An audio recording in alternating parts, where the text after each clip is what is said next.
Bon matin tout le monde! Vendredi matin, hein, déjà, Colin. La semaine a passé vite pas mal quand même avec tout ce qui est arrivé ces derniers temps, là, c'est fou. Entre autres, la grosse histoire par rapport à Joyce et Shaquan, pour laquelle, je me suis rendue justement sur place mardi soir pour militer avec tout le monde. J'étais fière aussi d'être présente, puis... C'était-tu mardi? Ouais, c'était mardi soir, c'est ça. J'étais fière d'être sur place. J'étais fière aussi de parler pour les Autochtones et dire que j'étais avec eux dans le fond, que je suis solidaire à eux, que je suis solidaire avec ce qui est arrivé. Ensuite, hier, j'ai eu une entrevue avec André Pitre.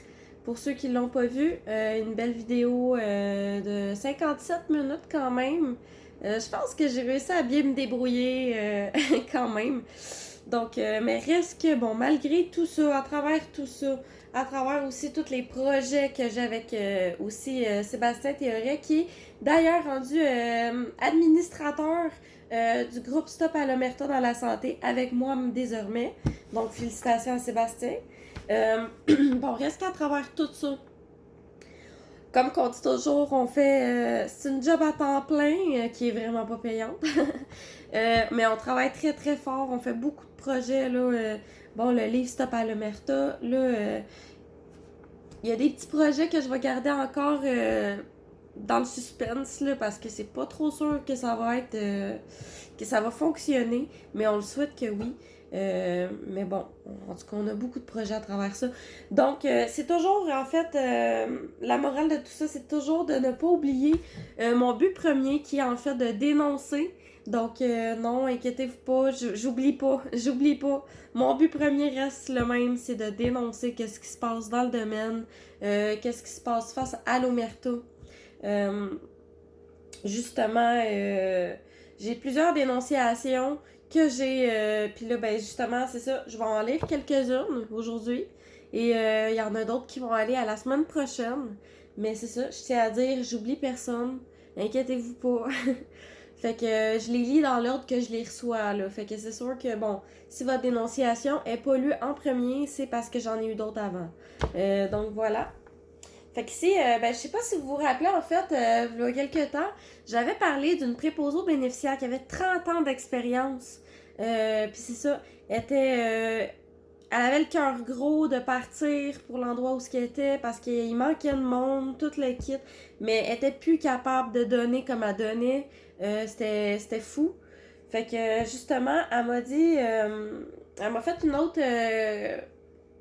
un autre dévoilement, mettons, si on peut dire ça. Je suis triste ce soir à la résidence où je travaillais. Une dame est morte d'une mauvaise chute durant la nuit, petite heure du matin, même avec la présence du CLSC maintenant. Revenue à la résidence depuis quelques semaines car doivent sentir l'eau chaude. Personne n'a vu ni entendu cette dame qui s'est cognée la tête. A-t-elle eu une faiblesse? On ne saura jamais, mais elle a su faire... C'est sûr, car à 8h... Ok, elle a souffert, c'est sûr. Car à 8h55 du matin, une journée dernièrement, la pape de jour va pour l'aider à se préparer pour le déjeuner. Elle la retrouve couverte de sang, froide raide, la langue bleutée. Calvaire, ça fait pas 5 minutes, là. Ça fait une bonne heure, si pas plus, qui a pas fait la tournée. Visuel, manque flagrant encore de cette résidence. Ça me tue des histoires comme ça. Voilà.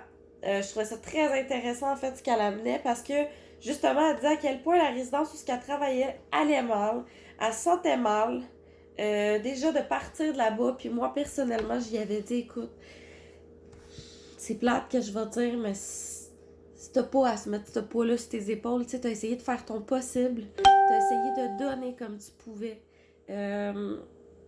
Si t'es parti de là, c'est parce que justement, il se fiait pas mal trop sur toi, puis que il y avait un manque flagrant de personnel, puis c'est sur toi que ça reposait tout ça, puis ils ont pas d'affaire à faire ça. Ils vont probablement se rendre compte, quand tu vas être parti, que là, ils ont pas le choix de changer certaines choses dans leur établissement, tu sais. Puis voilà, ben c'est ça, elle m'est arrivée avec cette histoire-là. C'est assez dégueulasse pareil quand on y pense, là. Tu sais, la madame était froide déjà.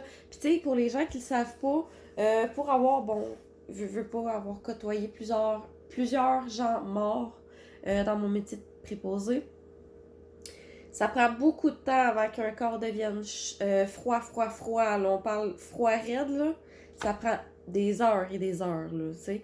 Fait que, tu sais, ça se fait pas en une heure, là, comme dans un film, mettons, là, tu sais, c'est... Non, tu sais, parce que le corps, quand quelqu'un décède, les premiers endroits qui commencent, même avant qu'il décède, il commence à refroidir, en fait, puis à bleuter des extrémités. On parle des mains, des pieds, puis ainsi de suite. Mais quand la personne est décédée, ça prend des heures et des heures avant qu'elle devienne froide et raide, là, tu sais.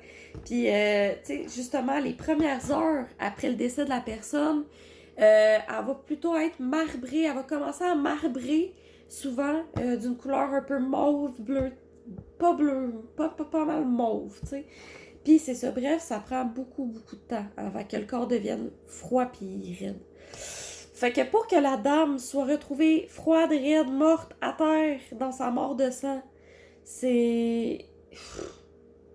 J'ai pas de mots pour dire à quel point c'est dégueulasse. Pour vrai, là. Évidemment, comme elle dit, puis c'est vrai, y a quelqu'un à quelque part qui a pas fait sa tournée, là, tu sais, parce que de petites heures du matin jusqu'à quasiment 9 heures le matin, puis en plus, tu sais, je veux dire, techniquement, quand tu commences ton chiffre de jour à 7 heures, t'es supposé commencer ta tournée. Fait que t'es supposé être à peu près avoir fait tous tes patients en 1 heure. Oui, je sais, c'est dégueulasse, mais c'est le même pareil. Fait que, comment ça se fait que cette dame-là, elle a eu le temps de refroidir, puis qu'il la retrouve à terre de même? En tout cas, moi, ça je comprends pas. Je trouve ça assez... c'est aberrant, vraiment, là. C'est dégueulasse.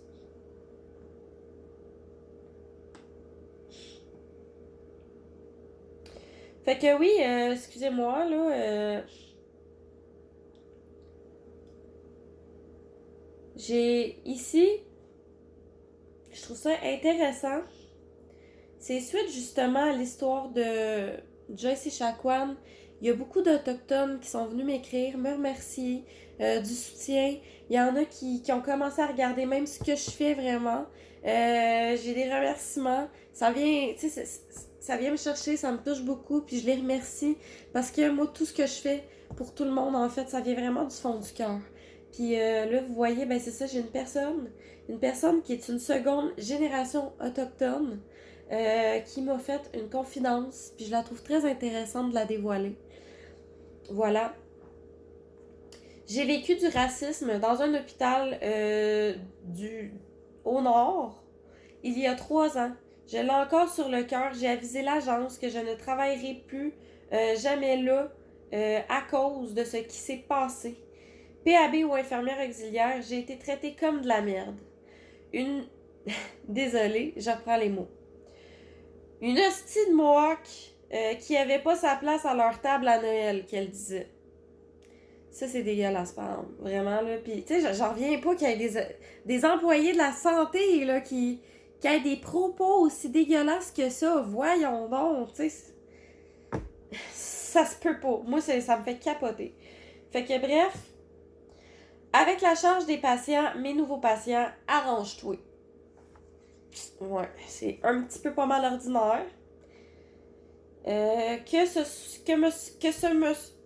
ce me soit arrivé à moi, ce racisme, et que j'ai été capable de m'affirmer et l'envoyer au diable, c'est ok. Mais une femme sans défense et vulnérable, le vivre, ça m'a tellement fait de peine. Bon, ok, je vous admets que je l'avais pas lu jusqu'à la fin, mais j'avoue que ça vient un petit peu me chercher, puis je trouve ça cute.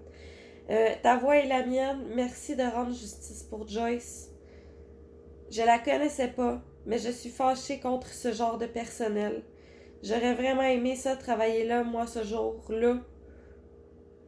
Comme toi, je crois. Fait que j'ai des frissons, je trouve ça mignon, là, je m'excuse, là. Tu sais, je suis pas le genre de fille qui va vraiment se prendre le mérite, qui va se vanter vraiment de ce que je fais. Oui, je suis fière de ce que je fais puis de ce que j'entreprends, mais comme je vous dis toujours, je le fais avec mon cœur. Mais c'est toujours flatteur de recevoir des remerciements des gens, surtout des gens qui sont des autochtones. Ça vient encore plus me chercher. Je trouve ça vraiment gentil. Merci beaucoup. Donc, bon, écoutez, ma vidéo, elle va être déjà trop volumineuse pour Facebook. Va falloir que je l'arrange un peu. Fait que là-dessus, ça va être ça pour aujourd'hui. Je vous oublie pas pour le reste. C'est sûr que je vais faire des dénonciations d'ici la semaine prochaine. Puis comme j'ai déjà dit d'ailleurs aussi, euh, voyons, le rassemblement de demain est reporté au samedi le 17 octobre devant le Parlement de Québec. Je vais probablement essayer d'appeler Sébastien aujourd'hui, peut-être aller le voir pour qu'on puisse faire une conférence aujourd'hui, vous expliquer vraiment le gros du pourquoi de ça, puis entamer d'autres sujets évidemment qui vont être intéressants toujours à notre conférence. Donc là-dessus, je vous souhaite une belle journée. Merci beaucoup de me suivre puis de m'écouter. C'est génial, puis je suis contente d'avoir autant de gens qui suivent. Puis c'est parfait comme ça parce que c'est ce qu'on veut. Si on a un dénominateur commun dans le groupe de Stop à l'omerta dans la santé, c'est bien qu'on veut que l'omerta prenne fin. Puis c'est en dénonçant qu'on va finir par réussir à faire quelque chose. Donc là-dessus, ben, bon vendredi puis bon week-end à vous.